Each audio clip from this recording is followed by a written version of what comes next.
Olá a todos, muito bem-vindos ao meu canal, o canal do Ramon, onde nós estamos aqui reunidos. Já tem um tempinho, né? Eu quero agradecer a vocês que têm chegado aqui, vocês que têm, meus amigos, que têm até perguntado, né, pelos vídeos, e vocês que comparecem e são inscritos nesse canal, você que está entrando pela primeira vez, eu peço que você se inscreva neste canal, que você possa dar suas opiniões, você possa participar, você possa estar nos ajudando aí a crescermos, né, neste conteúdo tão importante que é a proposta desse canal. E já então iniciando o vídeo de hoje, eu quero dedicar uns momentos aqui exatamente para falar um pouco disso, sobre os objetivos deste canal.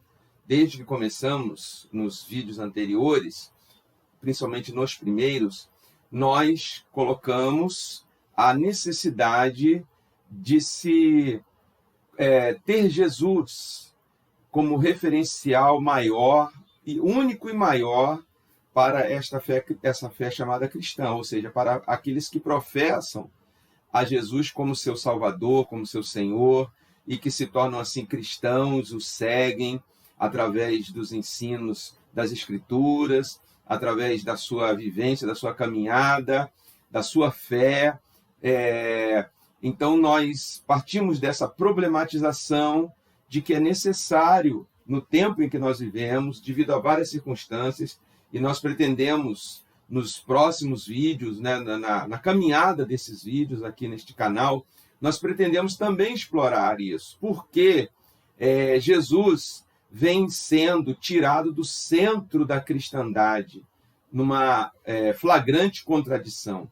Né? O próprio nome de ser cristão significa que segue a Cristo. Quem é o Cristo para o cristão? Jesus. Jesus de Nazaré.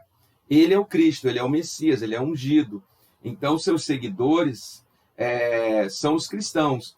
Então, essa é uma contradição que nós estamos levantando aqui e problematizando, e não só levantando e problematizando, mas indo também às pesquisas, à reflexão, exatamente para darmos, né, no nosso entender, esta contribuição de se produzir reflexões, de contribuir para a teologia, de contribuir para a fé cristã, de contribuir para aqueles que estão buscando, enfim, no modo geral, dar essa contribuição de que nós possamos buscar Jesus e trazê-lo ao centro, né? E para isso, partimos do princípio que é necessário conhecê-lo. Aliás, vejo que este talvez seja o maior dos problemas que causou essa situação de se descentralizar Jesus, porque falta conhecimento. O profeta Oséias, no Velho Testamento, já dizia isso: o meu povo peca porque lhe falta conhecimento, porque não é ensinado. Né? Naquele tempo do profeta, sobre a lei. O povo havia tirado a lei do centro, a lei que revelava Deus, que revelava o propósito de Deus, foi sendo tirada e sendo acrescentado várias outras coisas, que com o tempo se tornaram tradições essas que tiveram o mesmo peso, talvez até maior, do que a própria revelação da lei. Então, isso também se aplica ao caso em tela, sobre Jesus Cristo, nos dias de hoje. Né? E esses dias de hoje não é apenas agora, não, isso é um processo, então, que vem acontecendo aí, talvez em alguns séculos já, que isso vem acontecendo para chegar nesse momento que nós chegamos. Mas não vamos ficar aqui na linha do pessimismo, né? Para onde iremos? Não, vamos trabalhar. Esse é o propósito desse canal. Vamos trabalhar, vamos estudar, vamos nos reunir, vamos buscar esse conhecimento sobre Jesus e trazê-lo ao centro. Então, eu queria resgatar um pouco disso, passados tantos meses, né, desde os primeiros vídeos, onde eu problematizei isso daqui, e dar essa parada aqui agora e produzir isso. Né? Nós precisamos conhecer Jesus, conhecer no máximo possível. Claro que seria impossível termos essa pretensão de dizer eu conheço Jesus, né? Mas o fato é que ficou para nós, ficaram as Escrituras, ficou o Novo Testamento, ficou a tradição da igreja, ficou a teologia cristã, para nos ajudar neste trabalho, nesta tarefa de resgatarmos Jesus Cristo para o centro da nossa fé. Então, eu quero convidar você a esse projeto também, se engaje nesse projeto, de trazer Jesus ao centro da fé cristã, através do conhecimento sobre ele.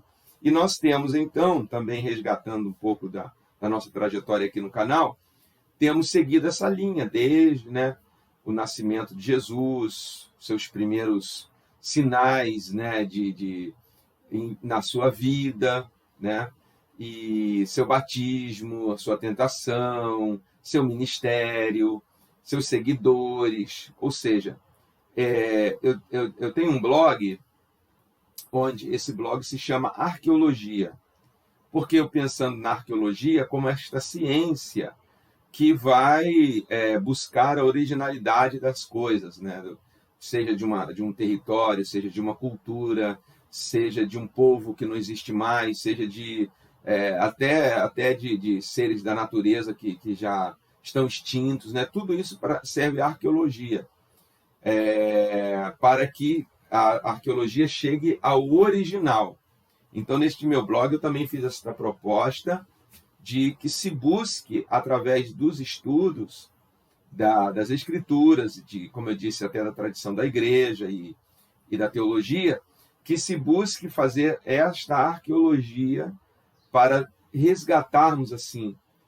Seria um sonho, Seria um sonho nós resgatarmos Jesus no original, certo? Jesus, assim, como ele foi visto no original, no sentido de como ele foi visto pelos evangelistas, como ele foi visto pelas primeiras testemunhas que andaram com ele e registraram suas palavras, seus atos. De novo, porque mesmo nessa originalidade de Jesus, como ele não fez uma autobiografia, ele não escreveu a respeito de si mesmo, ele não delegou isso para ninguém, de formar uma biblioteca a respeito dele, as informações que temos são estas que estão nas Escrituras, no Novo Testamento, na parte de evangelhos, a sua trajetória, a sua vida toda, a parte das cartas apostólicas, aí já no aspecto mesmo teológico, de quem é Jesus Cristo, teologicamente falando, o Filho de Deus, a sua obra, todos os resultados dessa fé em Jesus e tal, nos escritos nas cartas do Novo Testamento, mas nos evangelhos. E eu quero, então, hoje falar, como foi escrito aqui na nossa lousa, sobre o cotidiano de Jesus. É interessante que o Evangelho de Marcos assim, superficialmente falando, quando lemos o Evangelho de Marcos, a gente pode ler o Evangelho de Marcos numa sentada, como se diz, em pouco tempo. São 16 capítulos e tudo tão rápido, parece tão desconexas as coisas, As coisas parecem tão desconexas ali no Evangelho de Marcos, e Jesus entrou, Jesus saiu, curou, tal. Daqui a pouco ele já está na última ceia, já está na sua ceia, já está sendo levado para a crucificação, crucificado, ressurreto, e poucas palavras. E parece-nos que é difícil. Quando a gente vai para Lucas, tem um retrato maior, tem uma fotografia maior, porque o Lucas foi pesquisar até do nascimento, as origens de Jesus, humanamente falando. Então já fez um resgate maravilhoso. É um escritor, um evangelista que nos fala bastante nesse aspecto, tem uma linguagem, uma comunicação muito parecida com a nossa cabeça atual, mais ocidental, começo, meio e fim, o início, meio, fim, e já nos direcionando para onde isso vai. Mas Marcos escreve assim de uma maneira bem oriental, bem espaçada. Mas isso também é um desafio muito gostoso, porque aí entra a nossa parte, entra o nosso trabalho, que é unir isso, visualizar, buscar a visão através desses escritos dos evangelistas, né? E aí entra realmente a nossa tarefa, a nossa participação de fazer aquela arqueologia que eu disse, pegando um fragmento aqui, outro ali, unindo as partes, para irmos montando neste mosaico essa personagem, essa figura maravilhosa que é Jesus. Muito bem. Então, é interessante esse cotidiano de Jesus, né? Porque também são traços que vão nos mostrar, vão colocar a imagem dele de um pano de fundo para um protagonismo, para frente, certo? Então, assim, nós vamos formando uma imagem mais em 3D de Jesus. E aí eu falei, né? Parece assim tão corrido esse Evangelho de Marcos, falando entra e sai, mas Jesus volta para a Galileia, né? Já no capítulo 1, e aí já mesmo nesse capítulo 1, já nos encontramos com Jesus atuante no ministério, coisas que nós só vamos saber em Lucas e em João, e Mateus também, mas que preenche mais o que aconteceu antes disso aqui. Mas Jesus, num dia de sábado, como diz em Marcos capítulo 1, versos 21 em diante, ele entra num sábado numa sinagoga e prega, foi-lhe dado esta... Então agora nós estamos vendo o quê? Jesus no seu ministério, no início do seu ministério. Ele escolhe viver na Galileia, ele vai ter a sua base, e já no outro vídeo falamos um pouco dessa geografia também, da Galileia, da Judéia, né, de Jesus, mas ele vai se estabelecer na Galileia, chamada Galileia dos Gentios, e aqui, conforme está relatado, num sábado ele entra na sinagoga na cidade de Cafarnaum, que era a cidade que ele se estabeleceu, né, que ele se baseava, onde ele permanecia, né, sempre. E as pessoas se maravilhavam do ensino dele, porque começaram a ver que era um ensino diferente dos outros, que já deviam ter passado por ali, que estavam na tradição dos judeus, né? Ele não ensinava se referindo, fazendo referência a outras pessoas, a outras situações. A referência é nele mesmo, está falando do reino de Deus, ele está proclamando o reino de Deus, pregando o reino de Deus e dizendo, mais do que fazer uma teoria, explicar essa teoria para os seus ouvintes, ele estava dizendo que o reino de Deus estava sendo cumprido, começando a se estabelecer o reino de Deus, o que remetia à pessoa dele. E nessa sinagoga tem um encontro com uma pessoa que estava possessa de demônios, e esses demônios, que o texto diz que seria um espírito imundo, grita lá nessa sinagoga: o que temos nós contigo, Jesus?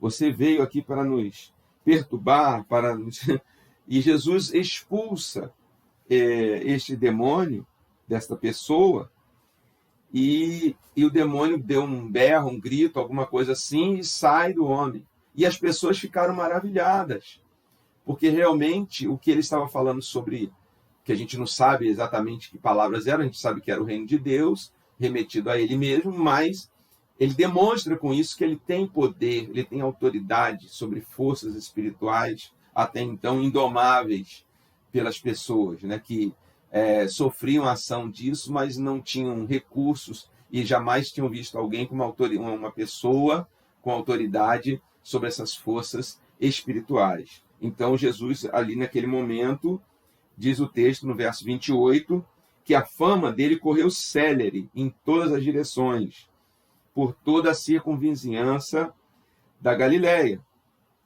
E ele sai, né, desta sinagoga, e já aí depois das 6 horas da tarde, que era o horário, até este horário de 6 da tarde da sexta até 6 da tarde do sábado, os judeus ficavam no descanso sabático, não podiam trabalhar, seguiam muitas regras, né? O que eles faziam era ir à sinagoga, ficar ali, mesmo suas atividades, como cozinhar, fazer alguma coisa que é necessária para aquele dia, eles faziam no dia anterior para não profanar o sábado. Então, depois das 6, depois de tudo isso acontecido, Jesus se dirige para a casa de Pedro, né, que ficava em Cafarnaum, seguido de Tiago, João, Simão e Pedro. E ali a sogra de Pedro estava com febre e Jesus então a cura, né?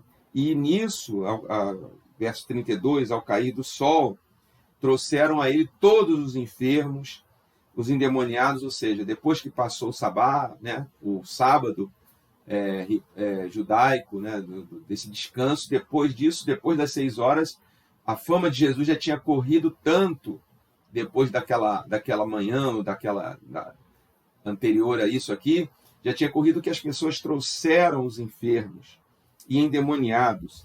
E até o evangelista Marcos diz que toda a cidade estava reunida à porta, né? Até uma dose aqui de uma hipérbole, né? Multidão, a cidade inteira veio à porta da casa de Pedro e ele curou essas pessoas de toda sorte de enfermidades, expulsou demônios, e assim foi um dia, né? Foi o primeiro, segundo esse relato de Marcos, assim que ele começa o dia de Jesus, né? E então ele vai para outras aldeias depois disso, afirmando que apesar de tudo isso, quer dizer, ele não se entrega, e já comentamos isso no outro vídeo, ele não se entrega à fama desse momento, né, desse momento extraordinário, ele vai para outras aldeias e ali ele começa a fazer tudo de novo, pregar, né, e expulsar demônios, curar pessoas. E ele diz, né, põe em ação aquilo que ele já ensinava, né, que não se levasse 2 túnicas, não se levasse ouro, nem prata, nem dinheiro, nem alforge, nem túnica extra, nem bordão, que seria um pau, né, serviria para defesa de assalto e assaltante, né, mostrando assim a face desse reino de Deus que ele estava proclamando, que ele estava ensinando, né, mais uma vez na vida dele. E, de novo, eu quero realçar isso, né, nós estamos buscando a visão de Jesus, queremos enxergar Jesus, não enxergar simplesmente os milagres de Jesus, não simplesmente enxergarmos o que Jesus falou, mas tentarmos aqui trazer Jesus do pano de fundo e colocarmos Jesus no protagonismo de tudo isso. E como ele sobretudo, como este homem se comporta. É isso que nos interessa. Que personagem, qual é o que é essa coisa da fama, essa coisa de já ter seguidores, essa coisa de ter um sucesso extraordinário, esse momento repentino, né? Rapidamente vai provocar no comportamento deste homem. E vendo isso, procurando isso, nós vamos conhecer melhor Jesus, certo?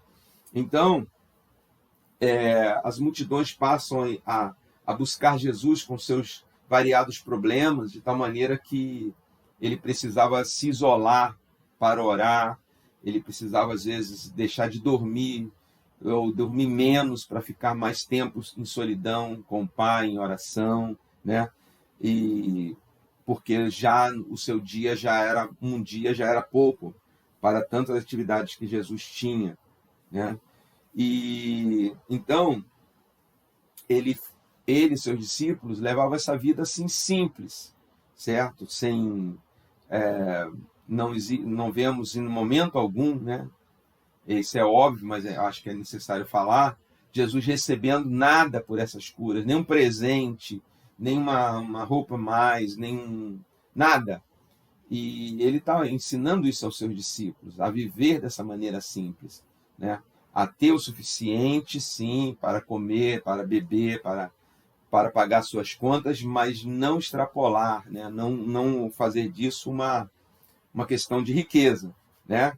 E, às vezes, tinha algum dinheiro em sobra que ficava sob a responsabilidade de um senhor chamado Judas Iscariotes, né? Hospedagem de Jesus, às vezes, as pessoas hospedavam Jesus, mas eles também podiam se adaptar. Então, nós vamos encontrar Jesus dormindo, muito cansado, num barco, né? A ponto que os seus discípulos, mesmo com todo o tumulto que tem na natureza ao seu redor, ele dorme profundamente. Eles até falam, mas a gente não se importa que a gente morra? Você fica dormindo. Mas porque ele conseguia se adaptar, né, nesse seu trabalho, nessa sua missão, né? Às vezes ele poderia ficar em casas de pessoas mais ricas, também poderia receber sustento de pessoas mais abastadas, né? Tinha aquelas mulheres que são citadas pelos evangelistas, mas nunca ficando com algo a mais, né? O que sobrava era doado aos pobres.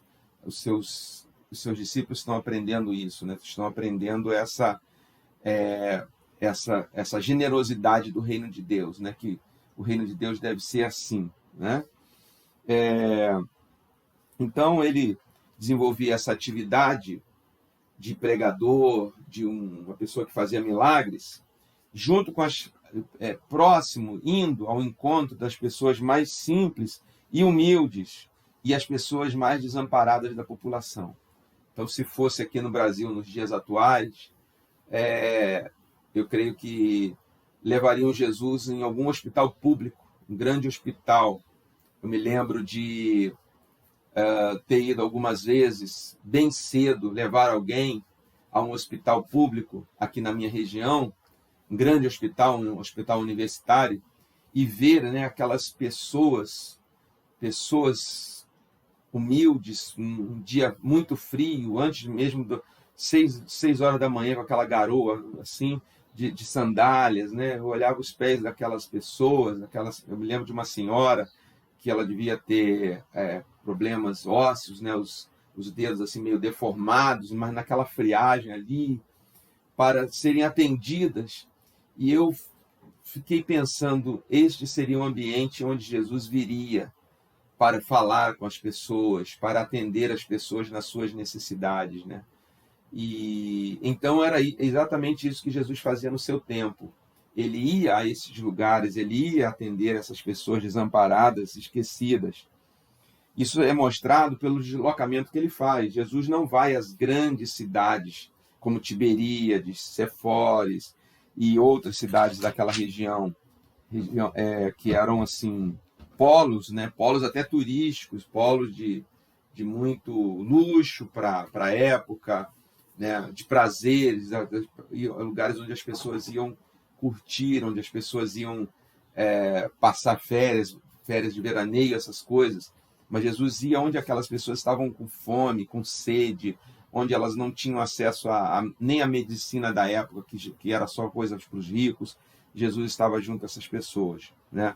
Ele ia para as aldeias de Cesareia, de Filipe, ele foi até Tiro e Sidom, mais ao norte, ele atravessa a Decápole, para além do Jordão, né? Tudo isso está registrado em Marcos. E mesmo quando ele ia à Judéia, ele evitava as grandes cidades. Jesus não, por exemplo, ele não dormia em Jerusalém, ele ficava na pequena aldeia de Betânia, na casa, né, onde nós conhecemos pessoas que o recebiam, uma família constituída de Marta, Maria e seu irmão Lázaro, que pouco antes da sua morte e ressurreição, ele ressuscitou este Lázaro. Então era fora uma aldeia fora da grande Jerusalém, do grande centro da fé judaica mundial. Jesus nem dormia ali, não se hospedava ali, ele preferia ficar naquela aldeia com seus amigos, né? E também tinha as pessoas que o seguiam, mas na verdade eram pessoas de má fé com ele, não só eles não criam nele, mas queriam pegá-lo em alguma contradição, estavam sempre ali tentando colocar Jesus numa situação difícil, para que ele caísse em alguma contradição da lei, da tradição judaica. né? E essas pessoas acompanhavam Jesus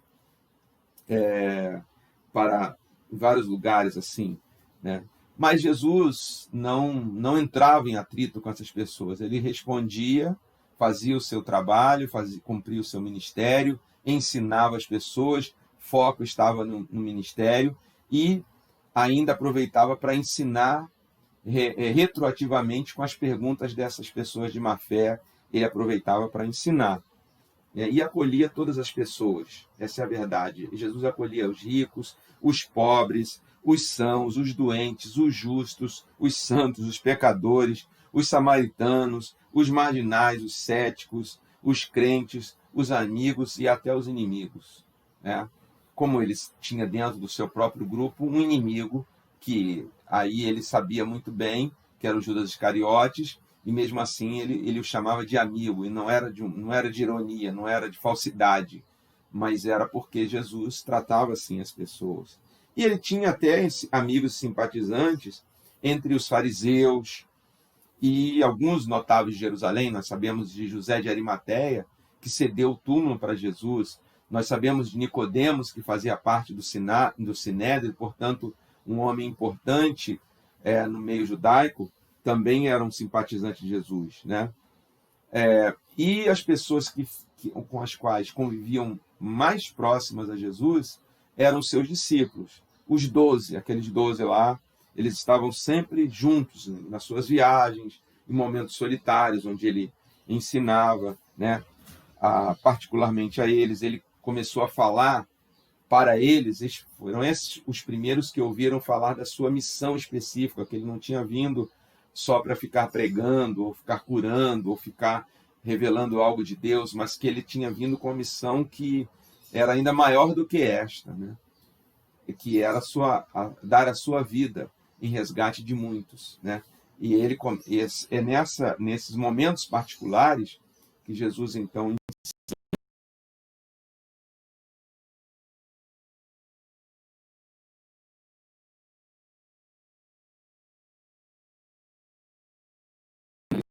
esses acontecimentos. Então, nós vemos Jesus falando sempre, né? E procurando mudar, né, essa mentalidade, a mentalidade, vamos dizer assim, ultrapassada, né, que não tinha conseguido nem entender Deus, mesmo com aqueles que lidavam ou achavam que eram os experts, que eram os mestres da lei, os mestres do ensino. Jesus procurava mudar essas pessoas, ou a mente, ou pregava de maneira que deixava essas pessoas com essas perguntas, né? Então, é assim que nós vemos o dia a dia de Jesus. Vemos Jesus caminhando, vemos Jesus se hospedando na casa de amigos, vemos Jesus atendendo todos os que batiam à sua porta, mas não estabelecendo ali, indo para outros lugares em busca de outras pessoas carentes e necessitadas, que, assim como naquele tempo, hoje são milhares de pessoas carentes e necessitadas em todos os tempos, né, os marginalizados da história. Jesus estava buscando essas pessoas, estava ensinando ao mesmo tempo, estava ao mesmo tempo fazendo esse ministério itinerante, totalmente itinerante, indo, dormindo onde desse, onde fosse bem recebido. Se não fosse recebido, ele dormiria até no chão ou no barco, como já foi dito, né? Então, esse é um cotidiano de Jesus, é um dia a dia de Jesus, né? Nesses 3 anos de seu ministério, foi assim que ele passou esses 3 anos, fazendo a sua revolução, colocando no mundo o seu reino, trazendo o seu reino através da sua própria pessoa, né? E por quê? Porque Jesus, então, facilita o encontro das pessoas com Deus. Ele como o apóstolo Paulo mesmo disse em Colossenses, ele é a imagem do Deus invisível. Então, de novo, né, nesse momento, os evangelistas não tinham essa visão. Paulo, os outros apóstolos que escreveram as outras cartas do Novo Testamento depois disso, que tiveram essa revelação e a escreveram para nós. Ele é a imagem do Deus invisível. Mas, naquele momento, Era isso que ele estava trazendo. Ele estava trazendo a imagem de Deus às pessoas.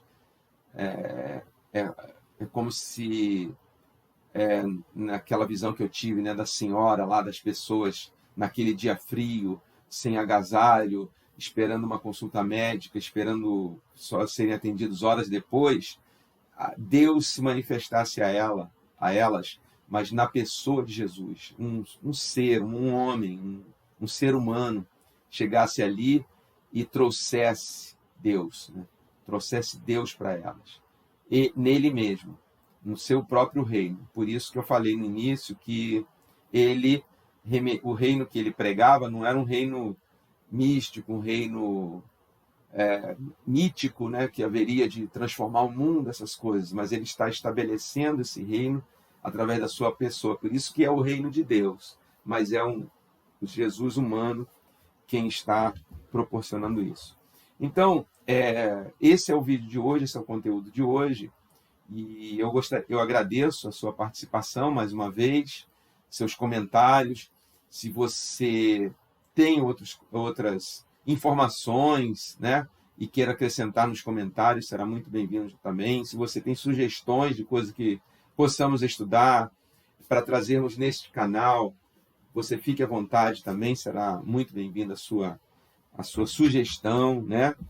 E assim nós queremos continuar neste trabalho de trazermos Jesus à cena, tá bom?